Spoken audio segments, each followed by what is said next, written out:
So hello everyone, welcome to my YouTube channel. आज हम देखने वाले हैं पॉलिटी के टॉप 25 क्वेश्चन। हमने एक सीरीज स्टार्ट की है जिसमें हम 25 करके पॉलिटी के पूरी पॉलिटी को क्वेश्चनों के थ्रू देख लेंगे। और इसमें आज हम 25 क्वेश्चन, बहुत ही इंपॉर्टेंट क्वेश्चन देखने वाले हैं। चाहे आप कोई मॉक दे रहे हो या आपका कोई आने वाला एग्जाम हो, इनमें से आपको कोई ना कोई क्वेश्चन देखने को जरूर मिलेगा। तो शुरुआत करते हैं विदाउट वेस्टिंग एनी टाइम। तो चलिए, पहला क्वेश्चन है, भारत का संवैधानिक प्रमुख कौन होता है, यानी कि who is the constitutional head of India, यानी कि। तो इसका सही आंसर है ऑप्शन नंबर बी, प्रेसिडेंट। यानी कि जो भारत का संवैधानिक प्रधान होता है वो आपका होता है प्रेसिडेंट, यानी कि प्रेसिडेंट को ही हम भारत का पहला नागरिक के रूप में जानते हैं। दूसरा क्वेश्चन है, भारत का कौन सा अनुच्छेद कानून के समक्ष समानता से संबंधित है। तो इसका सही आंसर है आर्टिकल नंबर 14, यानी कि आर्टिकल 14 से लेके 18 तक समानता के अधिकार में आते हैं। तो इक्वलिटी बिफोर लॉ, ये यूके के ब्रिटेन से लिया गया है, इक्वलिटी बिफोर लॉ। तो अगला क्वेश्चन है, which fundamental right has been abolish, यानी कि कौन सा मौलिक अधिकार को समाप्त कर दिया गया है। तो इसका सही उत्तर है option number C, right to property. यानी कि जो संपत्ति का अधिकार है इसको समाप्त कर दिया गया है। और इसको समाप्त कब किया, 44th यानी कि 44वां संविधान संशोधन अमेंडमेंट के थ्रू 1978 में इसको एबोलिश कर दिया गया है। और यह इसको अब 300A में रख दिया गया है, 300A में, यानी कि यह सिर्फ एक अब कानूनी अधिकार है। अगला क्वेश्चन है, राज्य के नीति निर्देशक तत्व किस देश के संविधान से लिए गए हैं। तो जो हमारे DPSP है वो किस संविधान से बोरो किए गए हैं, इस क्वेश्चन में ये पूछा गया है। तो इसका सही आंसर है ऑप्शन नंबर बी, आयरलैंड। इनके आयरलैंड से DPSP लिए गए हैं। अगला हमारा क्वेश्चन है, भारत के प्रधानमंत्री की नियुक्ति कौन करता है, यानी कि who appoints the prime minister of India. तो इसका सही आंसर है प्रेसिडेंट, यानी कि हमारे जो प्रधानमंत्री है उसकी नियुक्ति राष्ट्रपति द्वारा की जाती है। अगला क्वेश्चन है, भारत का राष्ट्रपति बनने के लिए न्यूनतम आयु कितनी होनी चाहिए। इसका सही उत्तर है, यानी कि आप अगर 35 वर्ष से नीचे हो तो आप भारत के राष्ट्रपति नहीं बन सकते। तो इसका न्यूनतम आयु होनी चाहिए 35 वर्ष। Option number B is the right answer. अगला क्वेश्चन है, राज्यसभा क्या है। राज्यसभा क्या है, एक परमानेंट हाउस है, एक टेम्पररी हाउस है, जुडिशियल बॉडी है, एग्जीक्यूटिव बॉडी है। तो उसका सही आंसर है ऑप्शन नंबर ए, यानी कि राज्यसभा एक परमानेंट हाउस है, यानी कि है इसको कभी भी आप स्थगित नहीं कर सकते हो। इसका हर 2 ईयर में, हर 2 साल में इसके 1/3 सदस्य सेवानिवृत्त होते रहते हैं। अगला क्वेश्चन है हमारा, धर्म विधेयक केवल कहाँ प्रस्तुत किया जा सकता है, यानी कि जो मनी बिल है उसको केवल हम किस सदन में प्रस्तुत कर सकते हैं। तो इसका सही आंसर है ऑप्शन नंबर बी, लोकसभा। जो मनी बिल है वो धर्म विधेयक है, उसको केवल हम लोकसभा में ही पेश कर सकते हैं। अगला क्वेश्चन है कि हु सर्टिफाई मनी बिल, यानी कि यह कौन निर्धारित करता है कि जो हमने विधेयक पेश किया है वो एक मनी बिल है, साधारण विधेयक है। तो इसका सही आंसर है speaker of the Lok Sabha, option number C is the right answer. तो लोकसभा अध्यक्ष ही यह तय करता है कि कौन सा जो विधेयक है वो साधारण है और कौन सा आपका मनी बिल है। तो अगला क्वेश्चन है, मौलिक कर्तव्य यानी कि जो फंडामेंटल ड्यूटीज़ है उनको कौन से संविधान संशोधन द्वारा ऐड किया गया है। तो इसका सही आंसर ऑप्शन नंबर बी, 42 यानी कि 42वां संविधान संशोधन। कब हुआ था ये हुआ था 1976 में। हमारे पूछे कि मौलिक जो ड्यूटी है, टोटल कितनी ड्यूटी है। हमारे जो मौलिक कर्तव्य है टोटल 11 मौलिक कर्तव्य है, जिसमें 10 तो 1976 में जोड़े गए थे और जो एक है लास्ट वाला वो जोड़ा गया था 1986 में। कब कब जोड़ा गया था, सॉरी, जो हमारा लास्ट वाला है वो जोड़ा गया था 2002 में। 86वां संविधान संशोधन द्वारा 2002 में ऐड किया गया था, जो है यानी कि 6 से 14 वर्ष के बच्चों को आपको निःशुल्क शिक्षा देनी है। ये आपका फंडामेंटल 11वीं फंडामेंटल ड्यूटी है आपकी। अगला क्वेश्चन है, भारतीय संविधान कब लागू किया गया। तो very important and very easy question. तो आपका सही आंसर है 26 जनवरी 1950। 26 जनवरी 1950 को हमारा संविधान लागू किया गया था। इसी दिन हम रिपब्लिक डे के रूप में मनाते हैं। और 15 अगस्त को 1947 को हमारा देश आज़ाद हुआ था। और 26 नवंबर 1949, 26 नवंबर को हम कॉन्स्टिट्यूशन डे के बनाते हैं, क्योंकि 26 नवंबर 1949 को हमारे संविधान को अंगीकार किया गया था, यानी कि इसको रेटिफाई किया गया था। अगला क्वेश्चन है कि who is known as the father of Indian constitution, यानी कि भारतीय संविधान के जनक किसे कहा जाता है? तो इसका सही आंसर है आपका डॉक्टर बी भीमराव अम्बेडकर।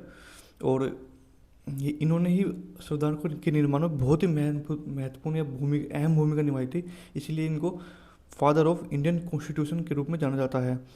अगला क्वेश्चन है, वाक एवं अभिव्यक्ति की स्वतंत्रता किस अनुच्छेद में है? यानी कि which article deals with freedom of speech and expression? तो इसका सही आंसर है आर्टिकल 19 का 1 का sub clause A is the right answer. और अगला क्वेश्चन है, how many fundamental duties are at present? जो मैंने अभी बात की थी, थोड़ी देर पहले बताया था कि तो आपकी कितनी फंडामेंटल ड्यूटीज है वर्तमान में? तो टोटल 11 फंडामेंटल ड्यूटीज है वर्तमान के। Option number B is the right answer. अगला क्वेश्चन है, जो भारतीय निर्वाचन आयोग किस अनुच्छेद में है? जो भारतीय निर्वाचन आयोग है, तो इलेक्शन कमीशन है, उसका जो उल्लेख है आपके आर्टिकल नंबर 3 to 4 यानी 324 में है। जो जो आपके इलेक्शन कमीशन है वो 324 से लेकर 329 तक है, 3 to 9 तक है। और अगर हम ऑप्शन देखें,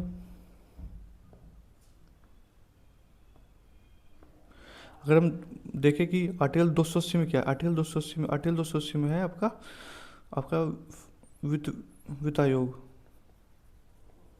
आपको 280 में वित्त आयोग। 356 में क्या है? 356 में है आपका प्रेसिडेंट्स रूल।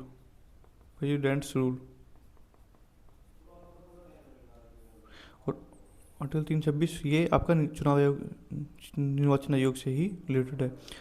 अगला क्वेश्चन है कि राज्यसभा का प्रधान सभापति कौन होता है? तो who is the ex officio chairman of Rajya Sabha? तो इसका सही उत्तर है आपका option number C, vice president. यानी कि जो उपराष्ट्रपति होते हैं वही राज्यसभा के प्रधान सभापति भी होते हैं। अगला क्वेश्चन है, जो हमारे भारत के सर्वोच्च न्यायालय की स्थापना कब हुई थी? इसका सही आंसर है 1950 इसका इज द राइट आंसर। अगला क्वेश्चन है, संवैधानिक उपचारों का अधिकार किस अनुच्छेद में है? बहुत ही इंपॉर्टेंट आर्टिकल और बहुत ही इंपॉर्टेंट क्वेश्चन, आर्टिकल नंबर 32। यानी कि संवैधानिक उपचारों का अधिकार आर्टिकल 32 में है।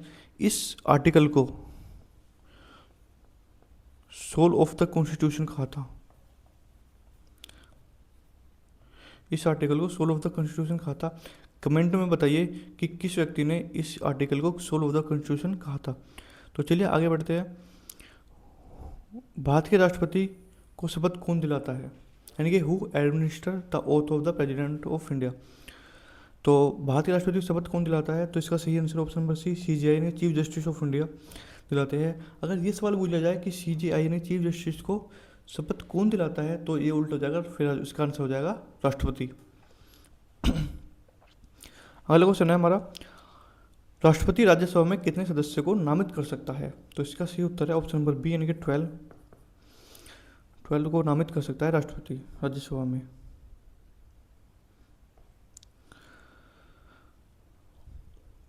अगला क्वेश्चन है question number 23, who appoint the governor of state? यानी कि एक राज्य के राज्यपाल की नियुक्ति कौन करता है? तो इसका सही आंसर है option number B, president.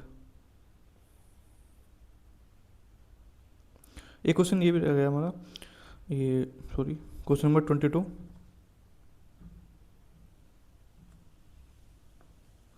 Question number 22 कि संविधान के किस भाग में मौलिक अधिकार है? तो संविधान के भाग आपके 3 में है, जो कि 12 से लेकर 35 तक आपके मौलिक अधिकारों का वर्णन किया गया है पार्ट 3 में। तो वो आपके पार्ट 3 में है, यानी कि फंडामेंटल राइट कौन से पार्ट में है? तो पार्ट 3 द राइट आंसर। अगला क्वेश्चन है, राज्य के राज्यपाल की नियुक्ति कौन करता है? देख लिया, प्रेसिडेंट राज्य के राज्यपाल की नियुक्ति करता है। अगला क्वेश्चन है, वित्त आयोग का गठन किस अनुच्छेद में किया गया है? तो वित्त आयोग का गठन आर्टिकल आपके 220 में किया गया है। और अगर हम ऑप्शन देखें तो 356 में हमने अभी पढ़ा था, इलेक्शन कमीशन है।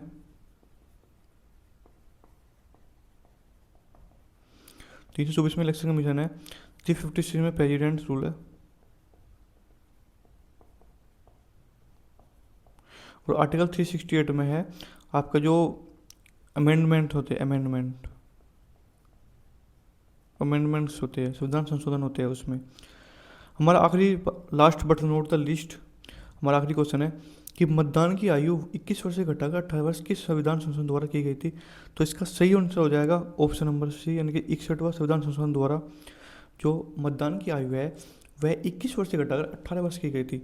और यह जो संशोधन है वो किस वर्ष हुआ था? तो इसका सही आंसर है 1989 यानी कि 1979 में इसका संशोधन हुआ था। तो ये थे political top 25 question. I hope आप सब ने इन्जॉय किया होगा और ये आपके एग्जाम में हेल्पफुल रहेंगे, आपको किसी न किसी एग्जाम में देखने जरूर मिलेंगे। तो चलते मिलते हैं नेक्स्ट लेक्चर में।